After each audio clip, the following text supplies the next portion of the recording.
Good morning, everyone. My name is Jacqueline Indab, and I am the little teacher from Study Hub number 6, and I'm here to discuss about the innovation and grammar assessment.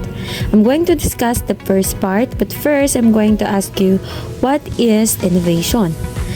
So, as we all know, innovation refers to the introduction of new ideas, introduction of new things, or introduction of new ways of doing something or improving something. So, how can we attach that into grammar assessment? So, imagine innovation and grammar assessment. So, now, what is innovation in grammar assessment? So, it is a focus on aligning assessment with contemporary language. So it also consists with contemporary language teaching methods and improving learning proficiency in real-world communication. So we are teaching our students, we are assessing our students to the context where they can use in a real-world situation. So I have here an example, but before that, I'm going to expand or to dig deep about the innovation in grammar assessment. So innovation in grammar assessment is the new ideas, right? So it is the modern assessment blends technology with human judgment. So it is an AI with the help of the teacher's insight. So I have here an example of what is Chappell et al. 2022 said, which means the highlight automated revision, which is the AI, and also Nasahi 2020 stresses teacher-led context for meaningful balance and evaluation, which means the blended learning from the AI to the teacher's insight combined together for the students to be effective in real-life situation. So I have here a scenario about how are we going to assess the students. So here is Maya. Maya is writing a cover letter for a dream internship. She uses a mix of AI power tools and her teacher's expertise to refine her work. So now we're going to follow this pattern about the innovation. So it is automated feedback plus teacher insight, then the real world writing, which means the effectiveness of writing in the situation. So here, the first phase of the innovation is she's creating her draft. So we must remember that she created her draft, not the AI. So AI only flagged the lacking or some errors in Mia's work, so she corrected it right away. Now in second phase where teacher's insight is needed, so Mr. Chin ignores the typos, which is the AI already corrected, and the teacher look for what type of voice is being used in a sentence. So the sentence supposedly in context with internship. So Mia shows a responsibility-oriented person, which means that she used the doer. So the doer is the active voice. So her teacher is asking her to change her work into an active voice, which is, for example, here the passive voice, the project was managed by me, which is passive, which means she only received. Now, but if she's going to use the active, which means the responsibility oriented, because she is asking for the internship, so it should be I manage the project. So it is more reliable than the other because she is the doer, which means she is responsible. So the boss will be happy if she's being hired to the company. Now, in combination, by combining both, Maya's final grade isn't based on whether she followed rules, but on she used technology to polish her work and human feedback to influence her reader. So it is something like this that which we assess about the context, the effectiveness, not the traditional rules or the errors, the looking for errors. But we look, even though there's errors, we look at the context that is being used in a real life situation. So I will give the floor to the next presenter. Good day, everyone. Today, I will explain innovation in grammar assessment. First, grammar assessment is no longer focused only on correct rules or form. It now includes meaning and how grammar is used in real communication. According to Purpura, grammatical ability is the capacity to use grammar both accurately and meaningfully in real situations. This leads to redefining the concept of grammar. Before, we only check if sentences were correct. Now we also check if students understand and effectively communicate their ideas. Modern grammar focuses on communication, not just rules. There are three main areas in this new approach: vocabulary and grammar, discourse structure, and meaning and communication. In vocabulary and grammar, teachers assess how students use descriptive words and anticipators to make their message more effective. For example, as students may say inclusively intimate escape, which shows better vocabulary and grammar use. In discourse structure, the focus is on how ideas are organized. Students use transitions words like moreover and therefore to create a clear and logical flow of ideas.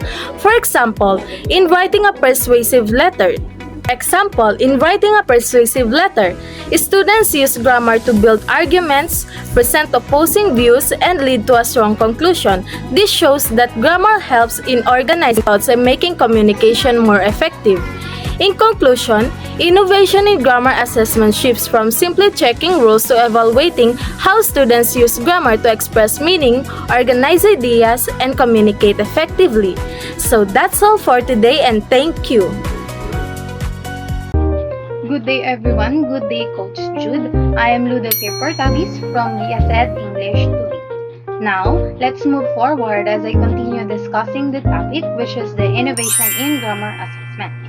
We will look at how assessment has evolved from focusing only on correcting to measuring effectiveness, and also explore different scoring methods that gives a clearer picture of students' true abilities. We have the redefining construct, the meaning, and communication. So the grade is not based on zero errors but on effectiveness. For example, a student might use imperative verbs such as join the Green Revolution or rhetorical questions. The teacher assesses whether these grammatical choices successfully persuade the audience to buy the product. So this innovation shifts assessment focus from perfect grammar to effective communication. Grades depend on how well the grammatical choices achieve the purpose, like using imperatives or question to persuade, and measuring if language works, not just if it is error-free. For example, in the scenario, the non-profit Save the Bees campaign, as students create a poster for an environmental campaign, instead of a list of bee facts, they write, "What happens when the buzzing stops? Don't wait for a silent spring, plant a wildflower, save a legacy." For analysis, the teacher ignores a minor punctuation error like the semicolon usage to prioritize the call to arms. Rhetorical questioning. The students uses a future tense question like what happens to create a fear of missing out or a sense of impending consequence, instantly engaging the reader's curiosity. For imperative power, the use of short, punchy commands like plant and save creates a sense of urgency. The teacher assesses these as functional tools that successfully move the audience from knowing to doing. Effectiveness over accuracy. The students earn a high grades because the mood and tone are perfectly calibrated to inspire social action, proving that the grammar worked to achieve its real-world purpose.